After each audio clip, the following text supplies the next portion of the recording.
everybody to the Supervisors Sync Community. We have a very special guest with us this week. His name is Kurt Goebel, and I'm really excited for him to share a tool that he uses, a framework that helps him think about sync and songwriting in a really interesting way. So Kurt, welcome to the group training. Hey, thanks for having me. Happy to be here. Yeah. So I guess, Kurt, for today, there'll be, as members are in different time zones, people can join now or they can watch on the replay later, so you may hear some pinging in and out here. So for today's session, we're going to have a conversation with Kurt and really kind of get to know how he works and some of his processes. And then he's got a special kind of training framework that we're going to go through. It's called the Archetypes in Songwriting. And then we'll have some Q&A after. So does that sound good, Kurt? Yeah, great, fun. All right. So I guess too, Kurt, just so you know, the mission of the Supervisor Sync community is as we've been doing sync licensing for 10 or 12 years at the Sync Center, we wanted to create a group of next generation up and coming supervisors and licensing professionals. So we started this group about 8 months ago, and it's been really great. Kind of the mission is to strengthen and train supervisors to manage sync licensing for their own wherever they may be. It's been a lot of fun. So, and Kurt, this is something we originally talked about. We had this event kind of pre-pandemic called Syncs and Drinks, and you came out and talked to the group, and that was the first time I had heard of this. I mean, I'd heard of archetypes, obviously, but the way you apply them to songwriting and for sync licensing, that was something new and different. So kind of how'd you kind of put this together? What was your, how'd it come together for you? Well, part of my experience, as you probably know, but the others don't, is I've done a lot of work in commercials and have done some branding work. So the idea of archetypes is, paramount in terms of branding and brands themselves falling under certain archetypes, and we'll look at that in a little bit. So, I think it's something that songwriters subconsciously probably do on some level, the good ones, that they're operating in a certain archetype, silo, if you want to call it that.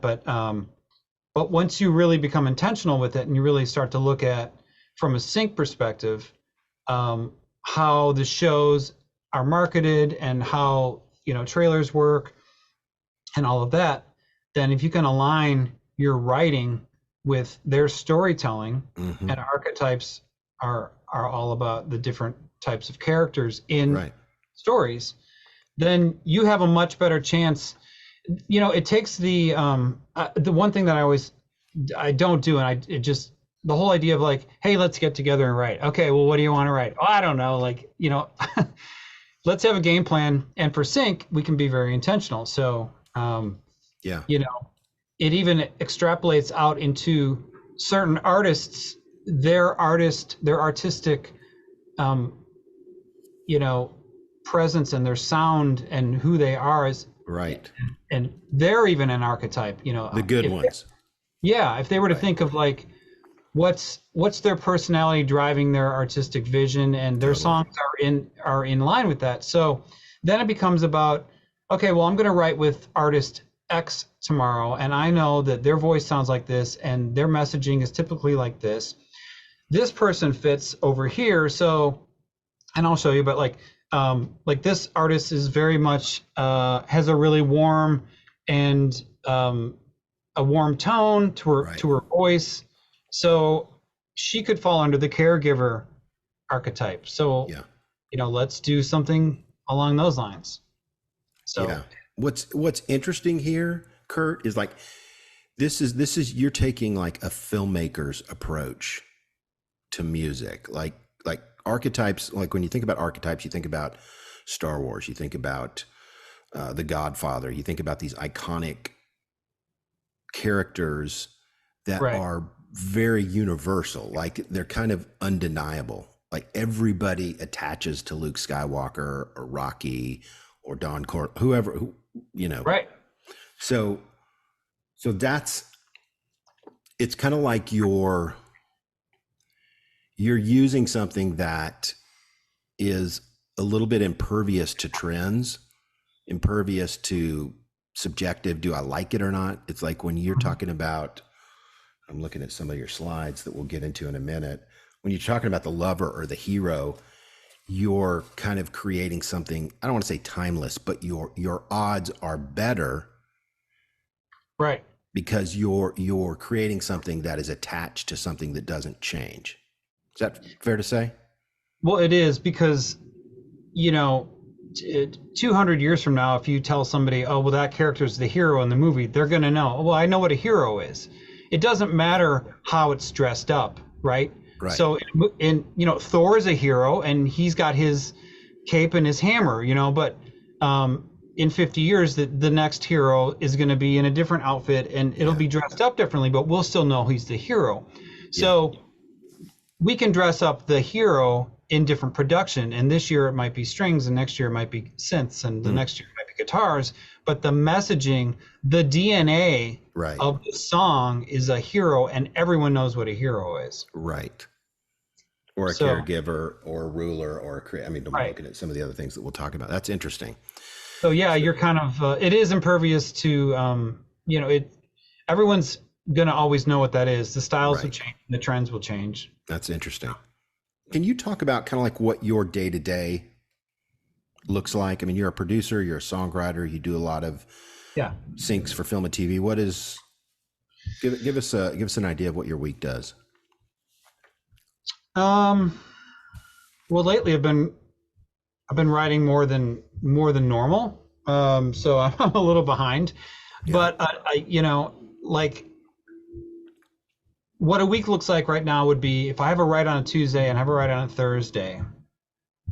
Because I like to work in a structure, and I don't, I mean, look, creativity, you know, there's always a bit of chance and risk involved. You know, you may have a day where you're creative and you may have a day where you're not creative. Right. But I've been doing this long enough that it's like, you know, it's like playing a sport. You just develop that muscle. So it's not creativity on demand, but having like this framework. So if I know I'm writing on Tuesday with artist X and I kind of know what they're about and I know how they're going to function in the marketplace, because at the end of the day, sync music is functioning in a marketing capacity. Right. So I prep the day before. Not the whole day, but I'll spend a few hours, sometimes a couple hours, sometimes depending on if it's more guitar centric or whatever, it might take a little longer. But so I prep for Tuesdays, right? So on Monday, I'm getting something together. So when the artist shows up and I hit play, there's something there that they can immediately, they start hearing melodies like right away, you know. And some artists want to get right on the mic, first time, headphones on, and you know how it goes. I mean, they just start ad-libbing nonsense syllables and melodies, and those syllables and those vowel sounds a lot of times end up forming the lyric, like, oh, well, this is a long A here, so this is going to be the word way, and like, okay, we're off to the races. Yeah. Versus, hey, pick up your guitar and let's strum some chords. What are you feeling today? Like, I don't do that. So you tend to, you don't tend to improvise and find your way and flutter around and try things. Like you like to have a target. Yeah. And for every artist that I write with, I already have a Spotify playlist where I've curated all kinds of references that fit under their, let's call it an archetype. Yeah. So the day before, I'm going through those references saying, oh, I really like this beat. I want to do something up tempo. This is a great reference musically or just vocally or whatever. And so I'm already kind of pre-cooking, you know, the idea And, you know, for better or for worse, it's really worked out Yeah. for me. You know, I've had So it's good almost like success. pre-production, writing pre-production. You stack your deck in preparation Yeah. using these archetypes, and to where you're not just, hey, what do you feel today? Well, I feel like a ballad. Well, we're not going to write a ballad because there's too many ballads in the world. You know, you have your target Right. set. And so what that allows to happen is on Tuesday when they show up at 10 o'clock, the song is written usually by like 2:30, like maybe, you know, maybe 3-4 hours of writing. Mm-hmm. And then they're in the booth. And by 6 o'clock, I've got all the vocals cut, and the production's already really far along. And so then, you know, there's not a lot of work. There's mixing and pocketing and tuning, and, you know, maybe there's some more production. Sure. But sometimes there's not really that much more that needs to be there. So then I might do a little bit of that on Wednesday, but then Wednesday I got to prep for Thursdays, right? You know, so there's again the track building kind of aspect of it. Because if I don't do that, you're going to show up at 10 o'clock and we're going to spend 3 hours with me, you know, like Chasing squirrels. I mean, hitting drum sounds, and like while you're just twiddling your thumbs in the back. And I just don't want that. Right. I don't think that's the best use of everyone's time. Yeah. So that's how I do it. Now I know some guys do it that way and they kill it too, and it's great. And there can be a spontaneity that happens. Well, there will be. I mean, it's creative by nature, so it's just inherent to the process. But I like the way you think. I mean, you stack your deck by having a target, preparing, and really using these archetypes to hit themes that Aren't going away. Are undeniable. Yeah, they're undeniable. They're timeless. Yeah, that's great. And these shows, movies, you know, they always need the shows and the movies always need. We need somebody who's fighting against injustice. You know, we need a fighter. We need a good song for that person. Like, that's not going away. Yeah.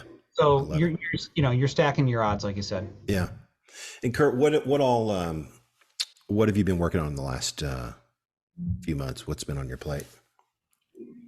Just tons of artist rights. Mm-hmm.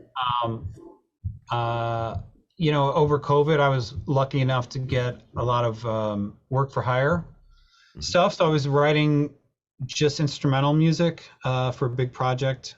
And so that was, you know, I still do that when it comes in. Mm-hmm. And helping Ellen with some of her projects, production on some of her stuff. And so, yeah, that's, you know, some commercials here and there. Mm-hmm. That's about it. That's great. Yeah. So, yeah, do you want to kind of share the archetypes for songwriting, and, you know, we can kind of dive in? Yeah. And really, I mean, these archetypes, you know, screenwriters and filmmakers, they're all using this too. It's well, they've been using it for 100 years, and it's like, what's new and interesting about this is, like, this usually doesn't make it into the songwriting world. I mean, it does, but you don't have it like as organized as you do. So I just thought we would start with, you know, what is an archetype? What's the definition? So an archetype is a pattern that connects the people of the world across time and culture. The idea of the archetype was conceived by Swiss psychoanalyst Carl Jung. In writing, archetypes are characters or symbols that are recognizable irrespective of their place or time of origin. The cool thing about archetypes is, you know, that's a huge thought. The people in Japan know what a hero is, and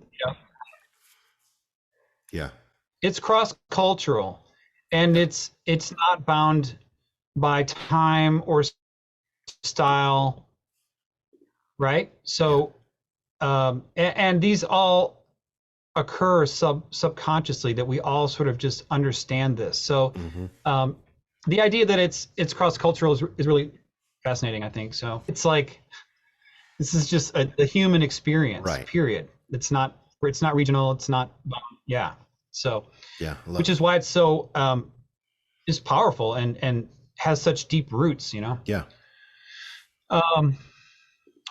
So, you know, we talked about, obviously you can use archetypes in the songwriting process, in filmmakers, screenwriters.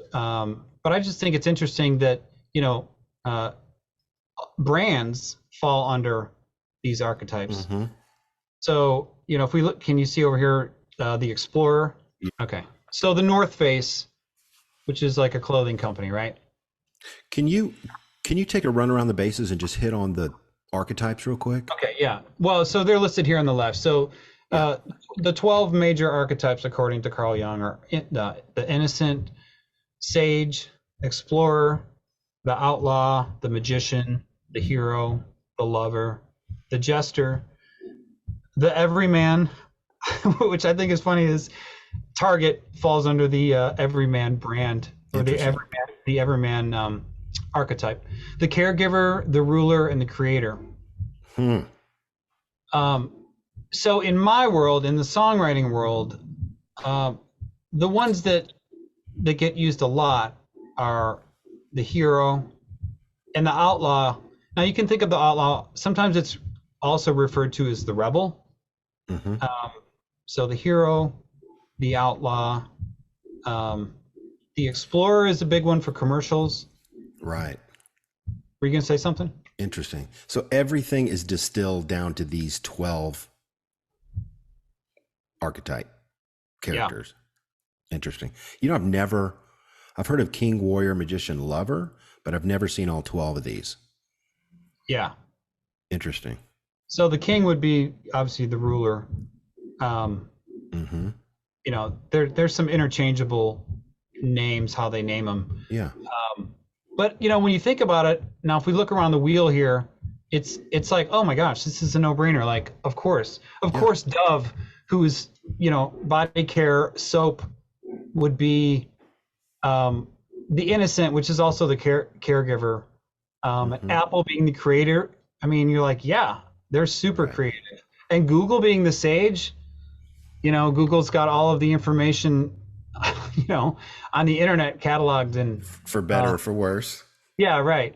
To varying degrees of, but like the North Face, the Explorer, I like to write.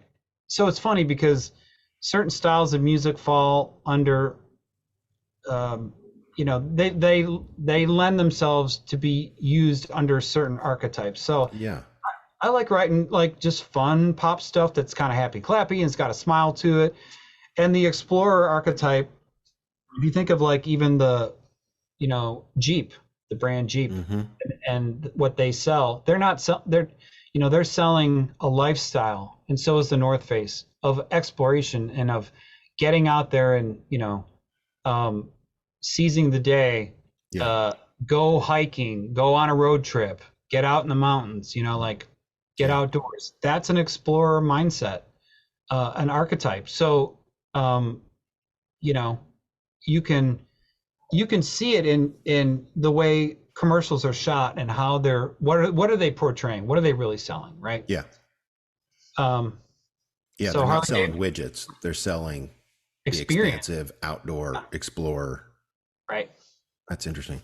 Yeah, and if you move in, you're seeing that it says freedom under explorer, and farther in, even exploring spirituality. But anyway, that's interesting. So then you have Harley Davidson for the outlaw. Yeah. So Disney that's the rugged outdoor mono, the guy on a motorcycle kind of. Yeah, the rebel, right? He's got his leather vest on, and he's not taking any crap from anybody, and he's got his Harley, and he's out doing life his way, right? Right. The rugged individual type, yeah. Yeah. This is interesting, Kurt. Disney is the magician. Interesting that Nike likes to portray themselves as the hero. So what does that say in that second ring there, under or above hero? It says mastery. Mastery, yeah. Okay. And then the next section in says leave legacy. Every archetype has like a motivation. Like they're singular. What are they motivated by? Right. So the ruler, or what's sometimes called, the king, like you said, they're just obsessed with power. That's their motivation. So M&Ms the Jester, which is just playful and. Mm-hmm. Now you're saying all M&Ms, like they're. I mean, this isn't just M&Ms per se. This is like M&M Mars, like the whole brand, or is this just the candy? Well, the brand itself, it doesn't matter if they're selling M&Ms or like bars or whatever, but just interesting. Because it says under Jester is enjoyment. Mm-hmm. So it's again, it's just a singular focus. It's M&Ms, right? It's not rocket science. It's who doesn't like M&Ms? Snacks, yeah. Interesting. So anyway, I just think it's neat to see how this works in the brand space. Mm-hmm. But you could distill this down into, like not so much now, but I think in the early days of maybe when the labels were in their heyday, like you knew what the artists were on RCA, versus a different SST. label. Yeah. Right. Like they all had their thing. Like it's not like that anymore, but if we think back, back then it meant something when you were on a label because they stood for this kind of thing. Yeah. And what's interesting here, Kurt, and you've got some examples, is like you take this and you distill it into your music and your writing. Right. Which I'd like to hear about kind of how you, like when you say explorer, very, how do you put flesh to that at the song level? Mm-hmm. You know what I mean? Yeah. That's squishy to me. Well, you do it with the lyric. Mm-hmm. You do it with the modality. So like how bright or how dark is your melody? Mm-hmm. How bright or how dark are the chord changes or the chord progressions? That stuff matters. Like right. Going from C to E minor evokes going to that minor chord is not the same as going from C to G major, C major to G major. That has a different, more open feel. You land on the G, it feels like, you've different ended, resolve. Yeah, exactly. You've ended the sentence. So, that stuff matters as a songwriter and as a composer. That's where it's like, then you're just getting in deeper on the music theory end of it. Mm-hmm. And that's a powerful tool. So when you're working on a song or a pitch for a film and television use, you kind of have, you land on one of these before you even start. Is that fair to say? Yes. Like you say, okay, this is going to be Everyman. Yeah. It's got to feel like John Mellencamp, that kind of Americana. Yeah. And I think what I find, what I find really helpful is even if I don't have a brief, and let's, to be honest, most of the time I'm not writing to brief. You almost don't have to. This is the nice thing about this, because this is so universal and so embedded in every show that as long as you're working in some of these more, I don't want to use the word popular, but the ones that are used more often or that are more present, you're going to do well. Like, I'm not in this to just, I mean, I love what I do, but it's this is a job and I want to be successful at it. So, totally. And Kurt, what would you say the top 5 are? You said popular. I mean, let's call it what it is. I mean, that's like, these are the uses that find a home and turn into money. Which ones are your kind of? So for sure the rebel or the outlaw and the hero. Yeah. Those are really big. Those two, and then the innocent or the caregiver. Those are probably my top 3. I would imagine, in terms of like network and just dramas and things. Yeah. So I think what I was going to say earlier was like when I'm not writing to a brief, a lot of times we'll just think about a certain show, like, okay, let's think of, it's not on the air anymore, I don't think, but like Batwoman, okay, we're going to write a, badass song for Batwoman.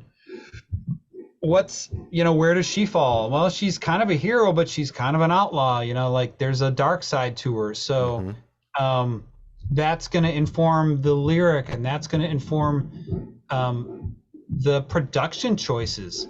And the show, what does the show look like? It's really darkly lit. What does her outfit look like? And so all that stuff goes into making choices that just help make it be a home run for the music soup. When they get it, they're like, yeah. Right. I mean, they get, do your homework. Like, what are go to tunefind.com if everybody doesn't already know about it, and you can search all the music that's been used on the shows, and you'll see patterns, and like, okay, well, the music supervisor, there's a sound to this show. Yeah. So the sound, the aesthetic, that's your production box. Right. The archetype is your harmony and production and lyric box. Mm-hmm. Go do it. Yeah, I love it. I'm a big believer in there are no accidents, especially in film. Like, everything is purposed, intentional. There's a decision behind it. They don't just throw it up there to see what sticks. It's like it's meant to be there. Yeah. That's interesting. So you combine some of these. Yeah, I mean, I think there's overlap, it's not like it's just the outlaw, because the outlaw could be the hero, or they could do something heroic, but their core archetype is the outlaw. So yeah, there can be overlap. Yeah, I love it. Okay, so here's the 12, right? And look at these, look at the people, and Tom Hanks is the innocent. That's funny. Isn't that from, it looks like it might be from Big, the movie Big. Superman's the hero. Magician, Harry Potter. Right. The Sage, yeah. Explorer. Madonna's the creator. That's interesting. Anyway. Yeah. Thought that was just a neat little thing to see with how it applies to the characters in film, and then we can take. So this is just 4 little snippets of the jester, the sage, the magician, and the ruler. But where I was talking about, their motto. So if we go all the way to the right column, that's the ruler. So the ruler's motto is, power isn't everything, it's the only thing. Okay, so their core desire is control. Their goal is to create a prosperous, successful family or community. Here's the thing, every archetype has a fear. So the ruler's greatest fear is chaos or being overthrown, which is losing their power. So in the songwriting side of things, I almost look at it like, okay, we know the ruler's desire, but what's the dark side, or what's the ruler's like shadow? Everybody has a shadow. So it's like that stuff can convey, it can kind of like help direct your lyric. Yeah. Like maybe the struggle for the ruler is his fears, and that's the verse, right? But then the chorus is, hey, I'm in control. Nobody takes me down. Like, that kind of thing. Like this is, again, just another framework that dives in deeper to kind of like, what's this character's, because when we do it well, when I'm writing, if I'm writing a song for the Batwoman show, I'm trying to get inside of Batwoman's head. Right. And we talk about it while we're writing the lyric. What does she do? What are her characteristics? Like, what is she driven by? So just wanted to show you an example that there isn't. So in software development, there's a similar idea of the persona, and these are kind of like the end users, the persona. You're building a custom suit for Catwoman, So you Right. know her fear, you know her hopes, you know her passions. It's Yeah. interesting. So you have, this is the jester, the sage, the magician, and the ruler, and then you have also known as, and their motto, their core desire, their goal, their greatest fear, and their strategy, Yeah. and their weakness, and their talent. Interesting. So that's like a full orbed, like that person. I mean, going through these 7 or 8 Yeah. levels here, I'm like, damn well what this person's about. Right. Interesting. And, I think just as sort of an aside, which I'm sure you guys talk about, but, with sync, we're not necessarily telling a story, because it doesn't serve the marketing. Right. It doesn't function well, because marketing's give me the short hook, give me the rulers, the chorus can be, give me the payoff. right. In short, concise, the hook shouldn't take 8 bars to play out for you to understand it. It just needs to be, I'm taking control. That's Right. the hook, whatever. But these support mechanisms help you get there right. in a way that is concise and accurate and complete. I mean, it sounds like if I know their fear, their strategy, their weakness, and their talent, like, you're going to hit the target. Yes. You know what I mean? It's like you're not guessing. You're not flitting around and hoping to hit something. It's like you understand their DNA and their hopes and their passions. Right. Now that's an interesting way to approach not only songwriting but sync. Yeah, right? Because it's like almost reverse engineering it, where you're like, right. I already know the backstory. Whereas in country, it's like, well, what is the backstory? Where's this person from, and what are we, yeah. That's the creative side of that. This is like, hey, I already have it all here. I know, so I need to put this into something that's creative and powerful and compelling, on brand, sonically, that works in the marketplace and is easily edited by the editors for trailer and marketing. Yeah. So you're giving them something that's super focused, to the point, on brand. I hate the word brand, but that's kind of what this. It's like you're not getting close. You're hitting the center of the target. Right, and sometimes it's more obvious than others. I mean, Tommy Profit, who's a producer and writer here in town, he had a song called just Heroes, and I mean, there's tons of songs just called Heroes, but I mean, it killed. It had a great really compelling vocal performance by Mike Maines, and big strings, and it was dramatic and powerful, and like the networks are like, yes, because again, it's not, if we put on our marketing hats and take off the songwriter producer hat, where you're thinking more records, you're like, this track, it's got to have a bigger build than you might normally think you would do. I mean, I had that happen the other day. I turned in a track and we intentionally just sort of not had it go big, but it had such a cool vibe. And there's a place for that too, right? Not every track has to get huge and have this massive payoff, especially for songs that are getting used in the shows. They can be more chill. It doesn't have to get in the way, but we turned in a song that could potentially be used on like the show Yellowstone. So it had tremolo, sort of, not spaghetti western, but kind of, vibey spring reverb, guitar stuff down, it was in E minor. It was all kind of down low, and it was great.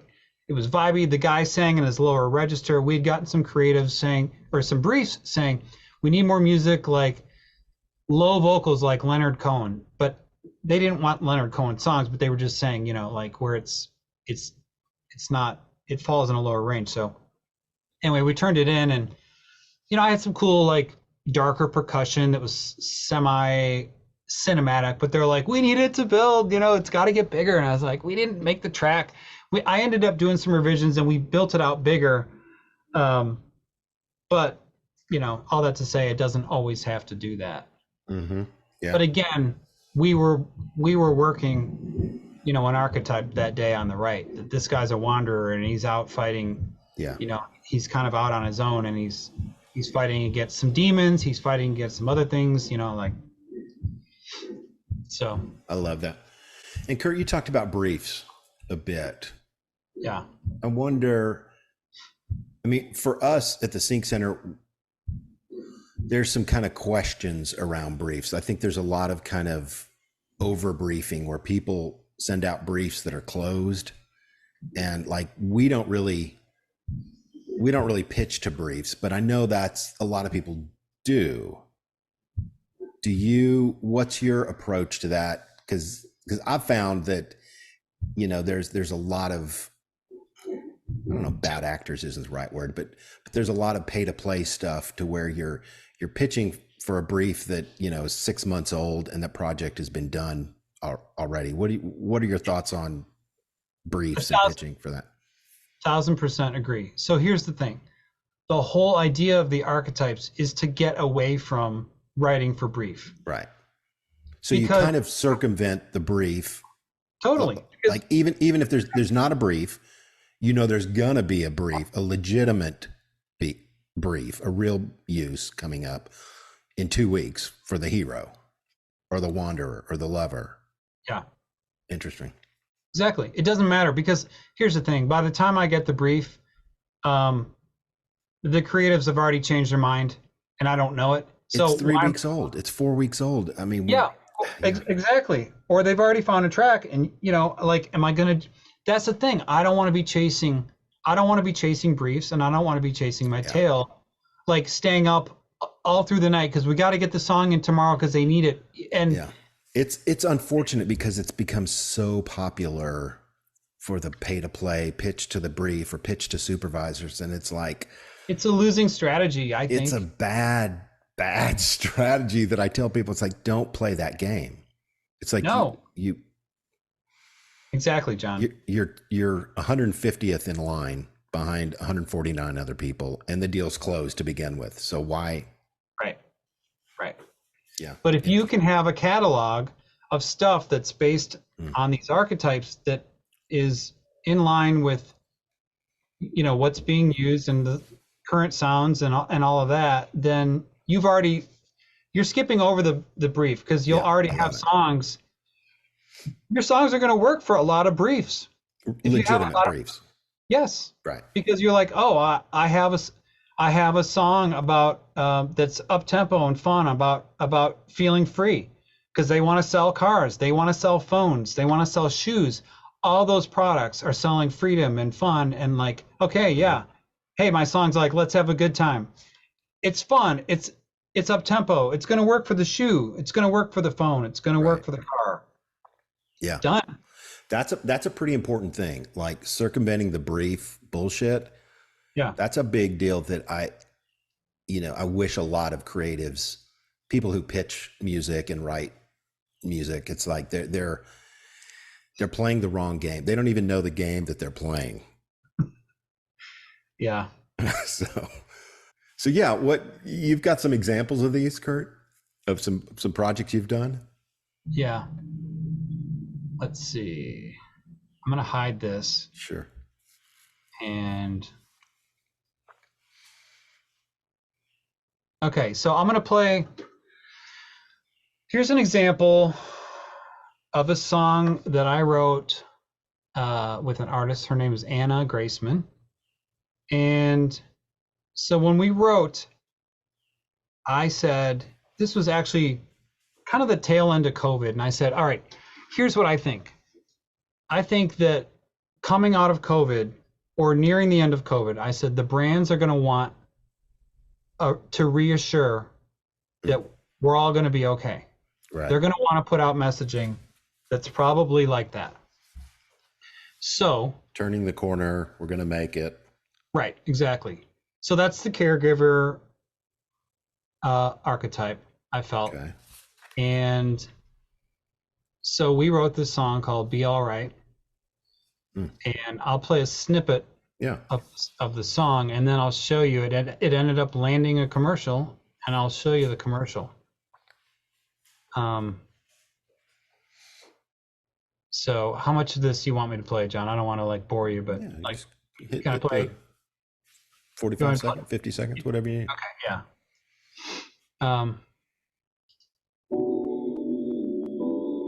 Is that loud enough?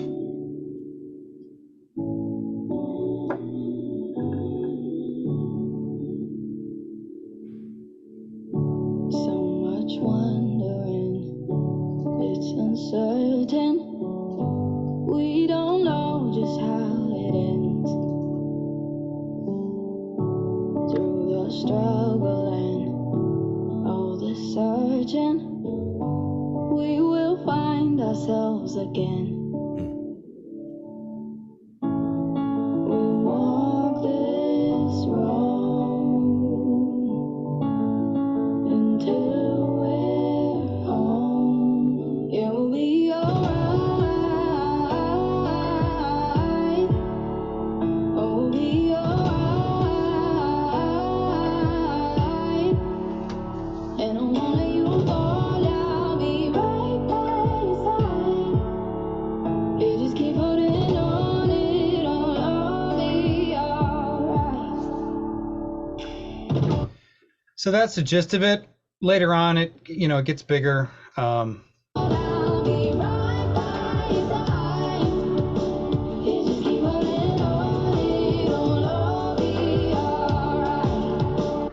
So, I'll show you how it got used.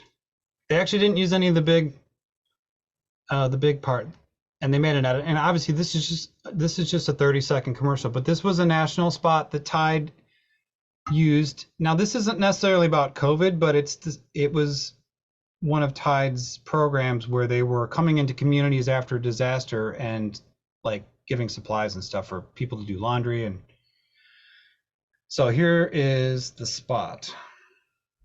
So much wondering, all the searching, we will find ourselves again.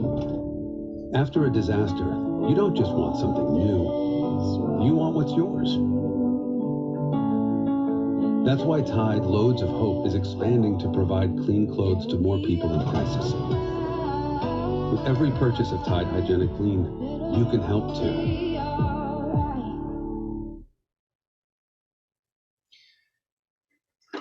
So they made an edit where they got the hook in again at the very end, and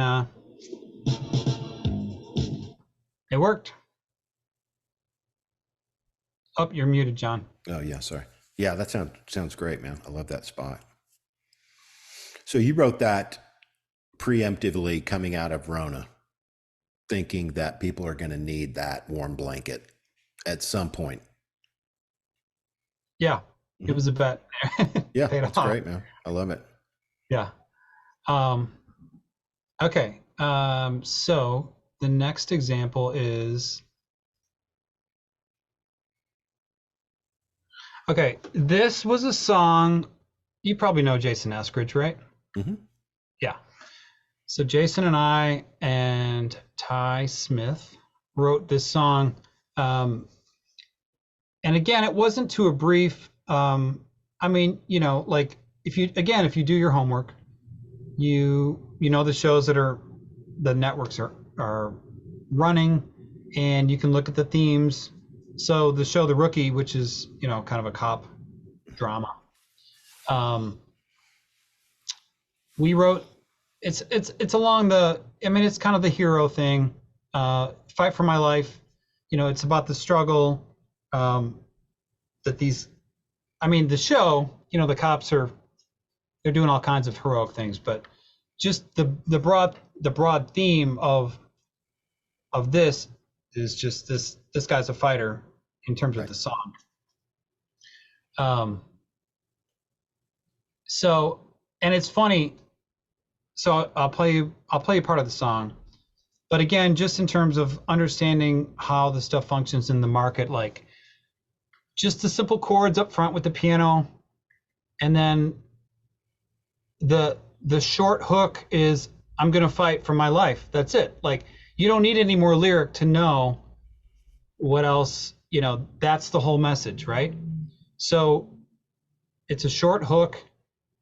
So when the song's done, I'm like, you watch. If it gets used, they're gonna use the piano intro, they're gonna cut to the, you know, they won't use the verse lyric, which is pretty common. They don't generally use that. Then they'll cut to the short hook, I'm gonna fight for my life. Then it usually ducks down into to more voiceover, and then they might bring up the end of the track. Like, that's kind of the edit. That's how they usually go for like the short trailer stuff. So you'll see it. But anyway, here's the song. Yeah. No, yeah.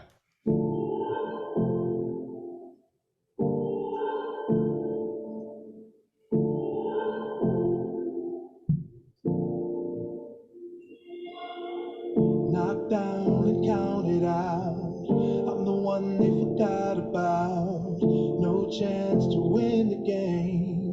No way to ever be the same. But they don't know, they can't see. This fight ain't just for me. Got too much on the line. I can't quit, no, not this time.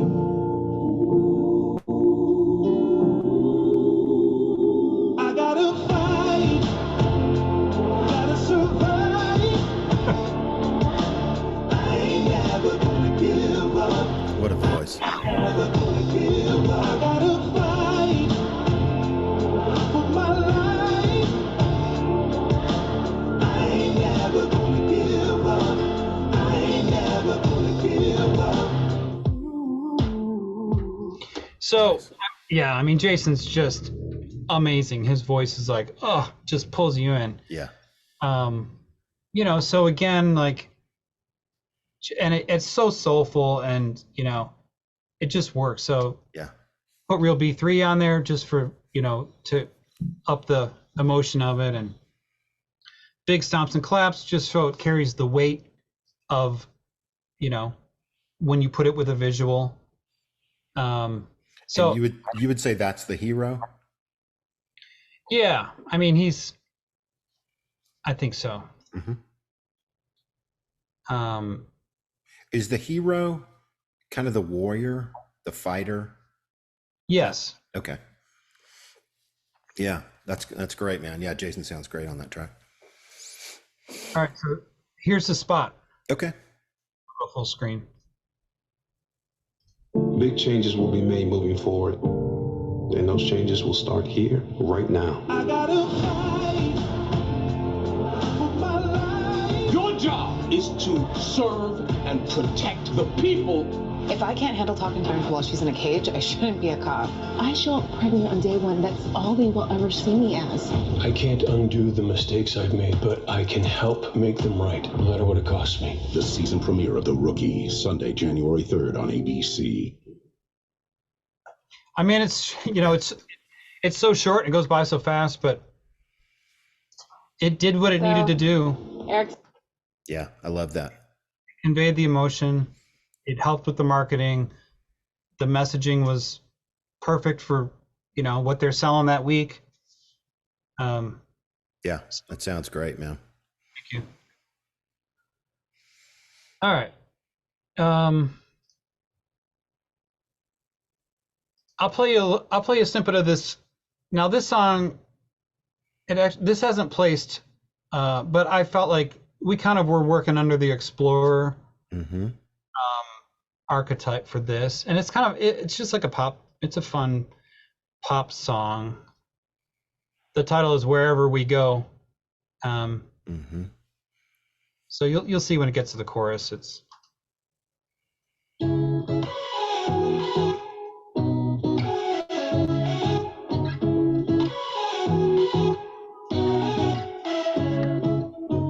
I know you wanna go out, but something never done before. And you don't wanna go out, or maybe we can find a cure.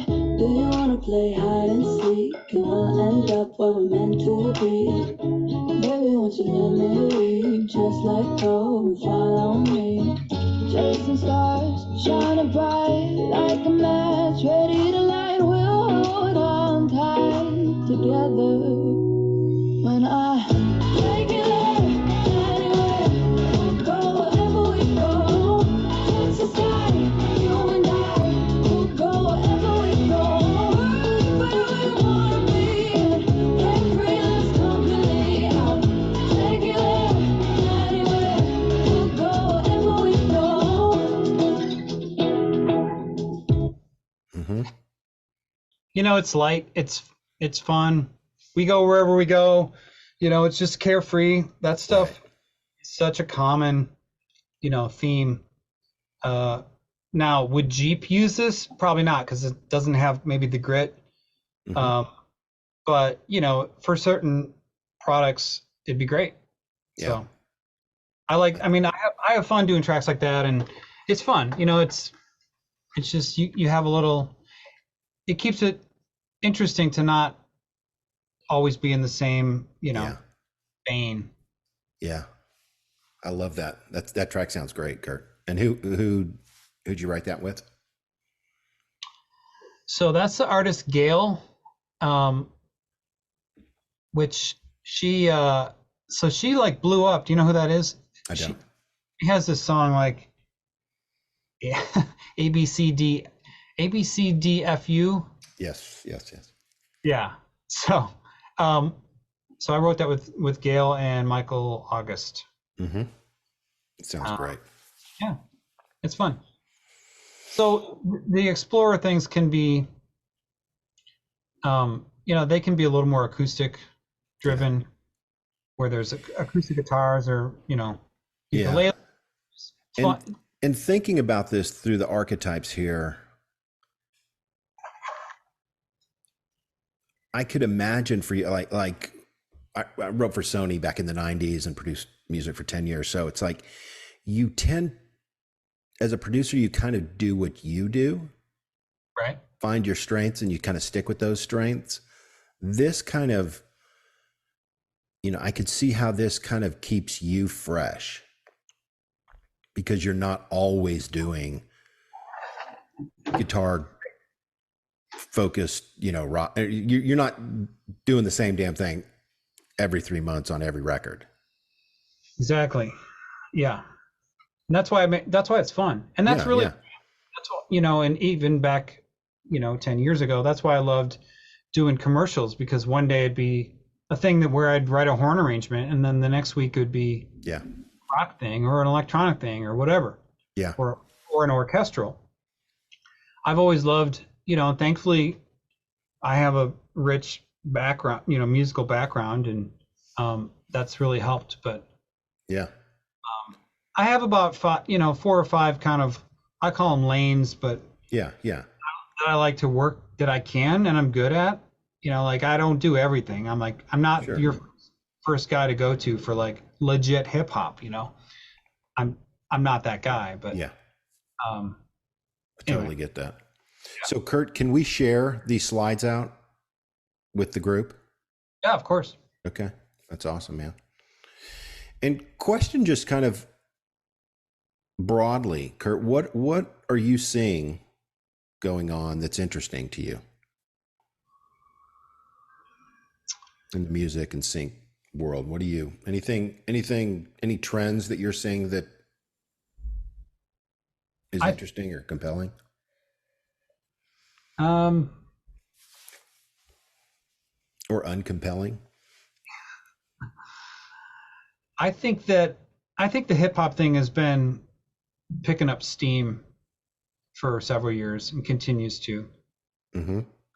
And not like, you know, not like traditional hip hop where it doesn't do much musically, but just the hip hop sensibility over other types of tracks and styles. You know, I think that has seemed to keep things fresh. Where it's like, oh, you might have an aggressive rap thing over a driving orchestral thing that has modern drum production underneath it. So it's, you know, it's like this hybrid. Yeah. I think that's, you know, and that's evident just in music moving forward, right? It's just always like, oh, it's a little bit of this and these two things put together that hadn't been put together. I think that's what can try to keep it fresh. Yeah. So it doesn't fall into the same old, Yeah. Love it. And what are you seeing less of? What's kind of going away? I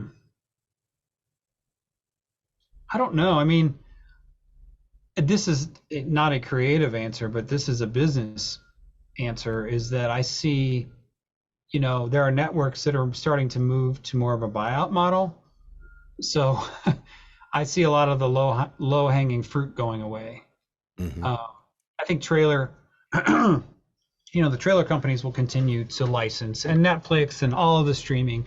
I mean, there's, we're in sort of the heyday of the streaming services. There's so many, so there's so much content, which is good for, us as creators. The price will kind of continue to come down as things naturally do. But yeah, the networks are some of them are wanting to curate their own libraries where they're just kind of owning stuff. So in some ways, some of the licensing is kind of starting to go away. Not on, Yeah. And in their defense, because I mean, most of the stuff we do is from the buy side. So we're managing sync and supervision and clearance for the project. Yeah. And I know for the composer and the producer, that's kind of a bad thing when it's a buyout. But if you think about it from the filmmaker's perspective, like if they license, we're doing a lot of in perpetuity uses. Sure. So if they license for a year and they have to come back each year, that is just handicapping that film.